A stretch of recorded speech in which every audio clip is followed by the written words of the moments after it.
Hablaremos esta noche del Barón de Haussmann y de la reestructuración de París. No bien Napoleón III se transformó en el emperador de los franceses, se inició en París una serie de modificaciones que cambiaron el aspecto de la ciudad. La ciudad de París que conocemos hoy no es la ciudad del Renacimiento, ni la de Enrique IV, ni la de Luis XIV. Es la ciudad del Barón de Haussmann, es la ciudad de Napoleón III. Este Barón de Haussmann fue comisionado por Napoleón III para transformar el aspecto de la ciudad. Era un urbanista y político partidario del Segundo Imperio. Había nacido en 1809 y llevó a cabo el mayor proyecto de renovación urbana de los tiempos modernos. Estas modificaciones tenían un motivo claro y explícito que después fue olvidado, pero era este. El diseño urbano del siglo XIX estaba destinado a facilitar el movimiento de los individuos y a reprimir el de las masas. Es decir, estaba diseñado para que se pudiera controlar episodios como el que ya se había producido en 1830 y el que ya se había producido en 1848. Después se olvidó eso. Claro. En principio era para que los ejércitos se desplazaran por los bulevares y hubiera un control de los movimientos de las masas. En 1853, el día en que Haussmann prestó juramento, como digo, la pronunciación que se usa en París, Haussmann. Sí. Después, si usted quiere, podrá decir otra cosa. Cuando el tipo este prestó juramento como prefecto del Sena, Napoleón III le entregó un mapa de París y allí había trazado con 4 colores diferentes, colores que por otra parte indicaban la urgencia relativa de cada proyecto. Estaban marcadas las calles que se proponía construir. Y ese mapa se convirtió en el plano básico para la transformación de la ciudad. Ni bien empezó a trabajar Haussmann, le pusieron el sobrenombre de El Perfecto Demoledor. Destruyó en realidad las 3/4 partes del ejido urbano de París, particularmente lo que correspondía a la época medieval y renacentista, y construyó nuevas fachadas uniformes en calles rectas y procuró conectar el centro de la ciudad con los distintos exteriores. Todo esto si se supiera en realidad cuál vendría a ser el centro de París. Claro. Pero para Haussmann el centro de París era la isla de la ciudad, yo creo. Era por ahí. Pero vamos a ver. Para hacer las calles del boceto que le había dado Napoleón III, Haussmann hizo construir altísimas torres en las 4 puntas de la ciudad.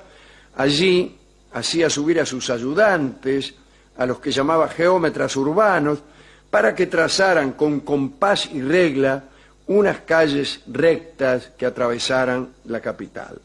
Y esas geometrías dirigían su atención especialmente al norte y al noreste de la ciudad, a la zona de casas de obreros. Allí había talleres, pequeñas fábricas, porque Haussmann pretendía separar y dividir las comunidades de los pobres con bulevares por los cuales discurría el tráfico. Y estos bulevares crearon como un muro de vehículos, detrás del cual se hallaban fragmentados los distritos pobres. Además, el ancho de las calles estaba calculado teniendo en cuenta los temores de Napoleón III a la movilidad de la multitud en caso de una sublevación. Este ancho permitía que 2 carros del ejército se desplazaran en paralelo.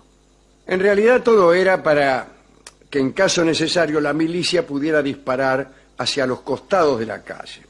En cuanto a las viviendas, se dispuso la construcción de bloques continuos de edificios, que son los que se ven ahora en París. La ciudad de París es una ciudad con una altura uniforme. Esto no significa que la uniformidad produzca necesariamente belleza, pero al menos los edificios de una misma altura nos evitan la medianera. Una de las terribles desgracias de la ciudad de Buenos Aires es la medianera, porque no ha habido aquí ningún Barón Haussmann. Pero esta es casi una charla en contra del Barón por lo mucho que destruyó. De todos modos, reemplazó lo destruido por algo que conllevaba una idea. Aquí en Buenos Aires no sucedió esto. Lo destruido, que en todo caso nunca fueron construcciones medievales, ni renacentistas, ni dignas de ser preservadas en realidad, ¿no? Pero lo destruido es reemplazado por el capricho del contratista. Toda la ciudad de Buenos Aires está construida del modo en que han querido las empresas constructoras, sin absolutamente ninguna legislación urbana que cumplir. Y cuando hubo legislación, se encargaron, mediante artilugios que algún día contaré, de eludir el cumplimiento de esas leyes. Y el resultado es una ciudad muy perjudicada en su belleza y muy perjudicada en su desarrollo. Es muy difícil conseguir de la ciudad de Buenos Aires que dé mucho más de lo que hay, porque está estropeada, yo diría que para siempre, o al menos por 2 siglos, por este enorme legado de edificios de 14 pisos que nos dejaron las décadas del 60 y del 70. Es un enorme legado del que es imposible desembarazarse. Edificios de 14 pisos si tenemos suerte, porque lo que sucede en realidad es que tenemos una construcción de 14 pisos, otra de 3, otra de 21, otro a 4 luces, un corralón, y esto produce, antes que nada, una enorme fealdad. Y yo creo que uno de los derechos inalienables del habitante de una ciudad es el derecho a disfrutar de una belleza, aunque sea una belleza atorranta, como podíamos disfrutar nosotros, por ejemplo, en Caseros hace 40 años. Hoy no porque progresó Caseros. Yo los llevaría allí a Caseros y les mostraría casa por casa, contándoles lo que había antes. Claro que era un barrio mucho más pobre, sí. Pero como los mercaderes no se habían enriquecido, no tenían con qué construir garage, y entonces había jardines. A veces paso con mucho dolor por casas que yo he conocido y veo personas mucho más prósperas que las que había en otro tiempo, pero que justamente en virtud de esa prosperidad han puesto ahí se han puesto a vender inodoros o han comprado un camión, meten el camión dentro de lo que antes era un jardín. Y estoy hablando del Gran Buenos Aires, donde la cosa es incluso diferente que en la capital. Bueno, pero volvamos a París. La gente estaba enojada con Haussmann porque el tipo era el perfecto demoledor. Pero había otras cuestiones de orden más privado que público. Hace algún tiempo hemos hablado de un amante de Napoleón III, a la que le llamaban Margot la rigoleuse, la bromista, ¿no? Que le encantaba seducir a los muchachos, haciendo cabriolas, parece que tenía una enorme agilidad, la contrataban en los salones para hacer esa clase de chistes. Bueno, andaba con Napoleón III. Ahora, muy bien, más o menos en esa época, Napoleón, que estaba casado, ustedes saben, con Eugenia de Montijo, tuvo amoríos nada menos que con la hija del barón de Haussmann. Era una rubia hermosa de solo 15 años, llamada Valentine. Y dicen que era encantadora, precoz, muy, muy simpática. Y Napoleón la había dejado embarazada. El escándalo iba a ser enorme si todos se enteraban de que había dejado embarazada a una chica de 15 años, que además esa chica era nada menos que la hija de Haussmann. Fue entonces como se dispuso una sustitución que dejara fuera de escena a Valentine.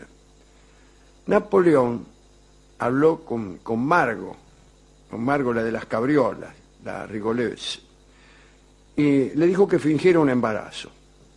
Valentine fue confinada. Finalmente, cuando el chico nació, Se lo llevaron inmediatamente a Margot y el barón de Haussmann respiró porque la farsa había dado resultado. Napoleón se salvó de un escándalo público y así. La que estaba muy enojada era la mujer del emperador, Eugenia de Montijo, que no sabía de la sustitución, mirá si hubiera sabido. Claro.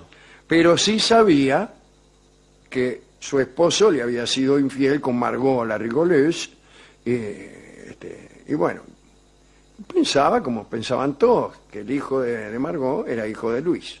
Bueno, el emperador tuvo que someterse a un ultimátum de su esposa Eugenia. La esposa le dijo, bueno, mirá, así que tuviste un hijo con la chica esta, yo quiero que Margot me firme una carta a mí en la que confiese que el hijo que has tenido en realidad es de otro, y que además me jure que se va a ir de París para siempre. Al final es toda una confusión, va a terminar siendo. Y así lo hizo Margot. Y fíjese qué cosa tan extraña, el chico en realidad era hijo de Napoleón III y de la hija del barón de Haussmann. Y en virtud de la farsa y de las sustituciones y de las promesas hechas a Eugenia, el pobre pibe quedó como hijo de Margot, que era nadie, y de un desconocido. Y nunca más se supo de ese pibe. Margot le firmó aquella confesión, el hijo tuvo un destino que no era el suyo, y nunca más la vieron a Margot, al pibe y a nadie. Ahora bien, solucionado este problema, Haussmann y sus geómetras dividieron la ciudad de París en varias redes, hicieron un montón de bulevares, había una calle derecha, muy derecha, que todavía está ahí, y que es el Boulevard de Sebastopol, la calle que va para el norte, una calle que se parece a Rivadavia. Se extiende desde Châtelet hasta la puerta de Saint-Denis, al norte de la ciudad. Tenía y tiene más o menos un ancho de 30 metros, y dividió en dos una zona congestionada, irregular y pobre, de modo tal que incluso las antiguas calles y sus edificios no se comunicaban con el bulevar, porque a veces desembocaban allí en ángulos difíciles, intransitables, o sea que los edificios que hoy vemos en el Boulevard de Sebastopol son edificios posteriores. A Walter Benjamin todo esto le parecía una aberración. Decía que el tráfico había quedado divorciado del diseño de los edificios situados a lo largo de la calle, los edificios apuntaban para un lado y las calles para el otro, pero se trataba, como también Benjamin decía, de sacar a la gente del centro, porque era una autopista. El Boulevard de Sebastopol fue concebido como una autopista, o sea, servía para que la gente se fuera, claro, que no nadie para vivir ahí. ahí. Nadie quería vivir allí, ¿no? Digamos, para terminar, que Haussmann rompió incluso con algunas tradiciones para gestar trayectos rectos y rápidos. Uno de los mayores problemas eran las carretas que se desplazaban rodeando el cementerio de Montmartre, y Haussmann perturbó a los muertos y le hizo como una vía sobre el cementerio. Y esto lo llevó a terribles juicios con los familiares de los difuntos, que parece que decían que el aire que había sobre los muertos pertenecía justamente a los muertos, que no se podía ocupar. Haussmann murió en 1891, tiene una calle en París, de grata recordación para mí, es la continuación del Boulevard de Montparnasse, está cerca del Opéra, es una calle muy hermosa. En este momento me están llamando para amenazarme, ¿no? Lo que vemos nosotros hoy es una París relativamente nueva. Claro que hay edificios e iglesias de enorme antigüedad, pero este diseño, incluso esta elegancia que a veces admiramos de París, es de Haussmann. Claro, dejó esa elegancia a cambio de haberse llevado un pedazo grande de historia de París.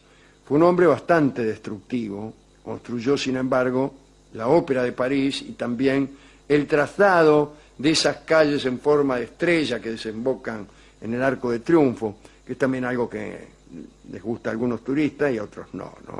Las calles amplias, llenas de autos que cruzan ahí. Bueno, Es un lío ahí. es un lío. A mí realmente no me atrae mucho eso, pero hay turistas que se mueren por esa rotonda. Es un lío porque además no se puede poner un metrobús, por ejemplo. ahí. No, que No hay es lo que manera. París está necesitando. Sí, sí. Y bueno, sus retrógradas autoridades no se dan cuenta. De todos modos, este era un hombre que demolió, pero tenía un plan, tenía una idea, tan mal no le fue. La gente que va ahora a París encuentra algo que se llama belleza, pero que no es gratuita, sino que no solo que no es gratuita porque cuesta plata, sino que genera plata, genera riqueza. La gente va por millones allí como en forma de turistas y deja dinero, cosa que no sucede en algunos otros lugares. Y no sucede porque no ha habido ese cuidado. Han venido otros Haussmannes que han destruido todo, pero que no han dejado nada en ese lugar. Ha sido todo dejado a la buena de Dios, o peor todavía, a la mala de los contratistas. Entonces tenemos unas ciudades como las de la costa atlántica, por ejemplo, que tienen una belleza que cuidar, puesto que son ciudades turísticas y bueno, sin embargo basta recordarlas para comprender que allí se construye lo que uno desee. Qué sé yo, usted tiene la costanera de la ciudad X, Sí. y ahí viene un tipo y pone un corralón, y lo pone. Sí. No hay nadie que le diga, no, vos tenés que vender tus, qué sé yo. Los ladrillos en otro Los lado. ladrillos los tenés que vender en otro lado. No, yo los vendo aquí. Bueno, esa es la cosa. ¿A quién podemos dedicar esto? Bueno, al varón de Haussmann y también a su hija, la pobre Valentina, que se vio privada de un hijo que había tenido, ¿no? Todo por la vieja y conocida lujuria de Napoleón III. ¿Con qué tema musical podemos ilustrar esta charla? Escucharemos inmediatamente a Yves Montand en A Paris.